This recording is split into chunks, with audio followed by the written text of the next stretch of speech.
Gentlemen, start your engines.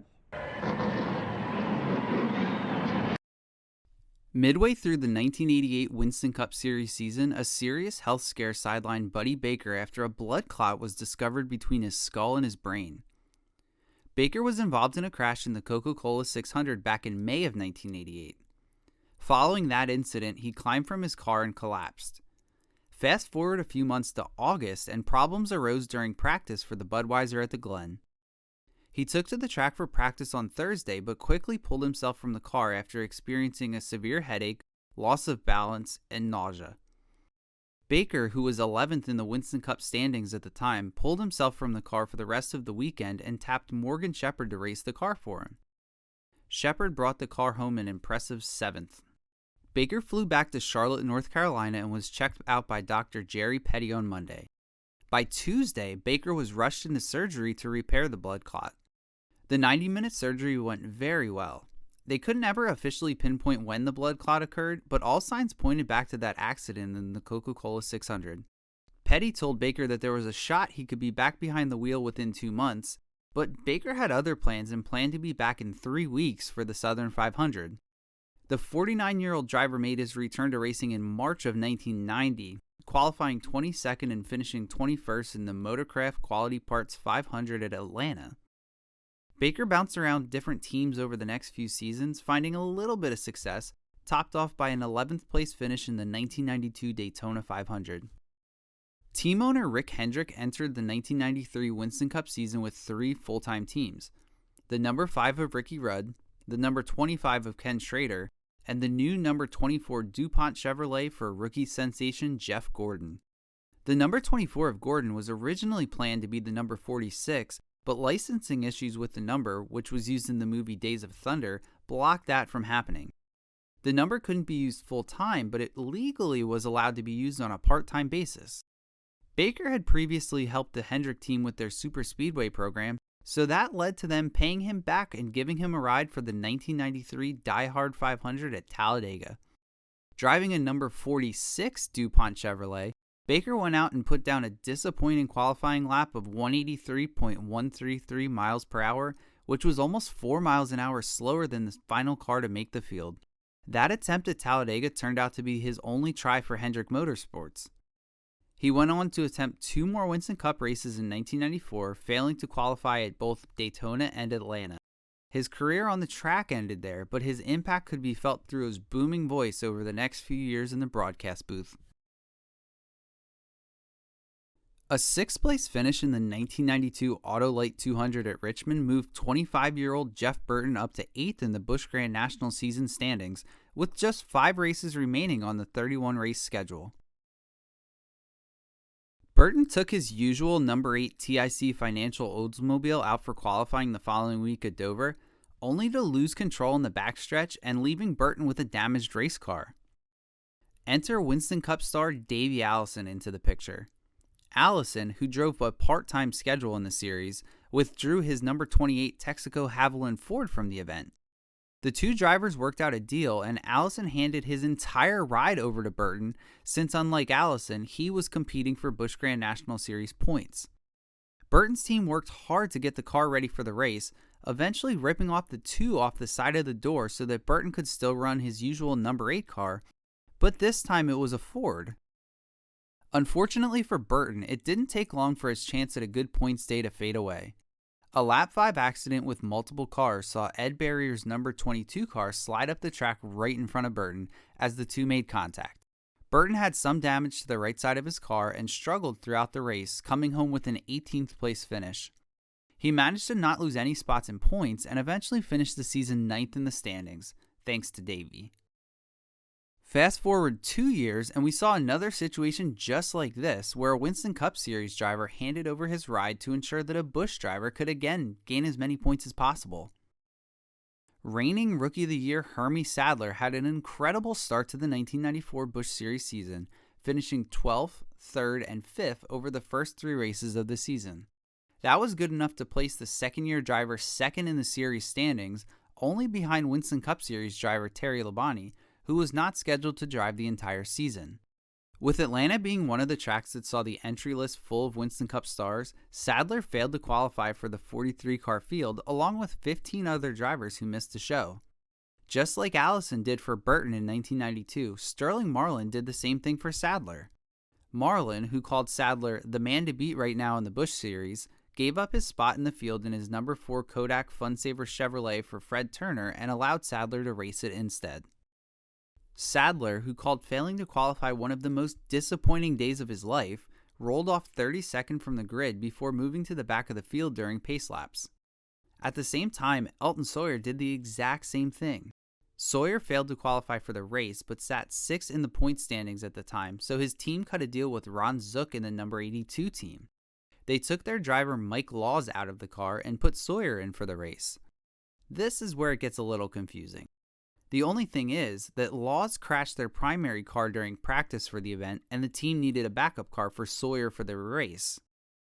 This eventually turned into Sawyer racing the number 38 car that he failed to qualify for the race, but with the Zook number 82 on the door. This team also had an insane amount of engine issues, going through 3 during the race weekend before borrowing a 4th one from Hubert Hensley's team for the race. Mechanical issues seemed to be the theme of the race as 12 drivers saw their days cut short, including both Sadler and Sawyer. Sadler completed 129 of the 197 laps and finished 32nd, but managed to stay 3rd in the season standings at the time.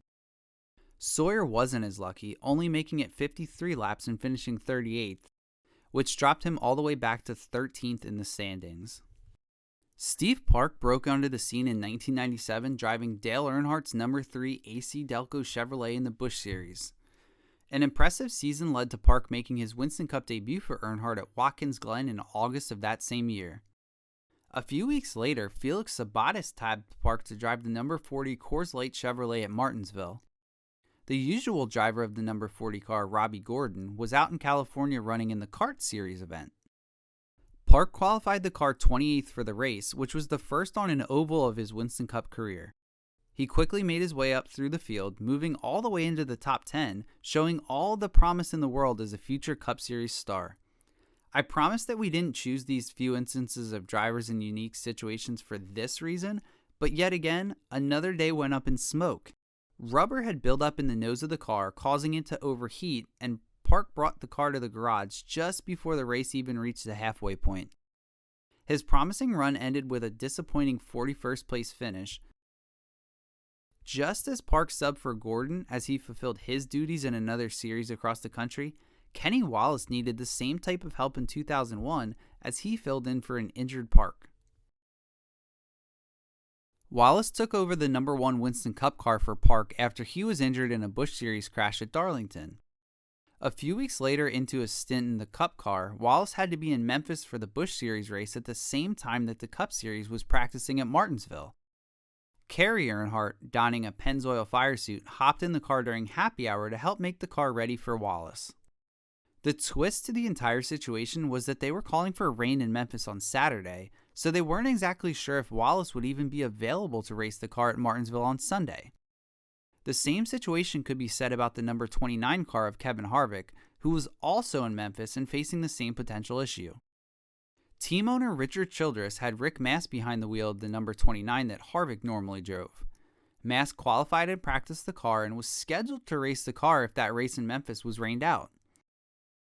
Harvick was leading the Busch Series point standings at the time and did not want to give up any valuable points and lose his advantage at the top of the standings. The number 1 team, on the other hand, was looking all around for a driver just in case they needed it, as Earnhardt continued to make laps during happy hour. At the time, Earnhardt only had 1 Cup Series start and 10 Busch starts to his resume. Once his brother Dale Earnhardt Jr. felt comfortable with the number 8 car that he sat with on the pole, he parked the Budweiser Chevrolet for the remainder of practice and hopped in the 1 car himself since he had more experience at the track. It was the second week in a row that Jr. had helped out the number 1 team. He wheeled the number 1 car around the track for the final 5 minutes of happy hour, but not without some excitement as former DEI driver Ron Hornaday Jr. got into the back of the number 1 car as the session came to a close. Rain showed up on Saturday in Memphis, postponing the race to Sunday, so Mast was scheduled to drive the number 29 for RCR in the Cup race, while DEI tapped Kyle Petty to drive the number 1 Pennzoil car in the race. Petty was one of 3 drivers, alongside of Carl Long and Frank Kimball, who had failed to qualify for the race.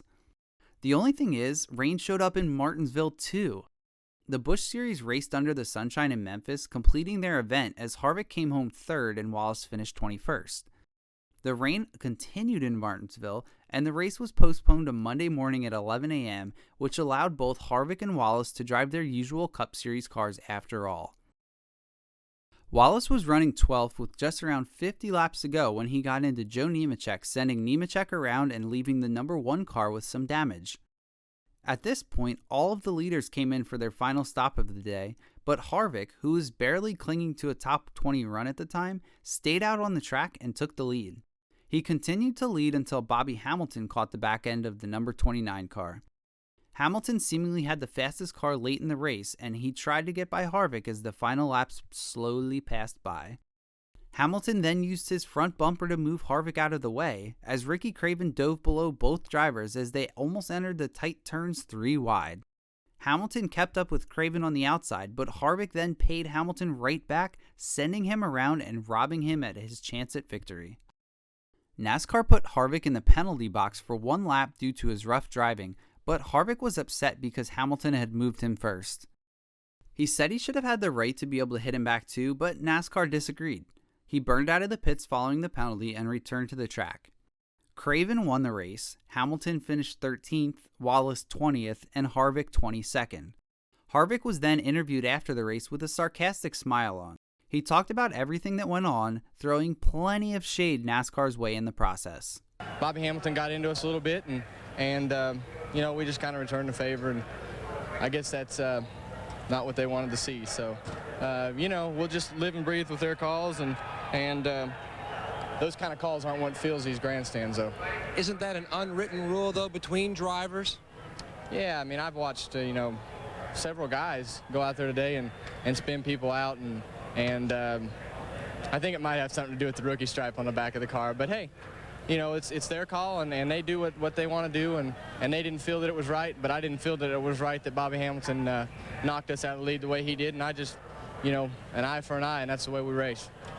An animated Hamilton, on the other hand, was far from smiling, taking shots at Harvick's driving style, saying he was absolutely nothing like Dale Earnhardt. In another post-race interview, Hamilton went on to say he was madder than hell right now and said that if Harvick ever approached him, he wouldn't hesitate to fight him.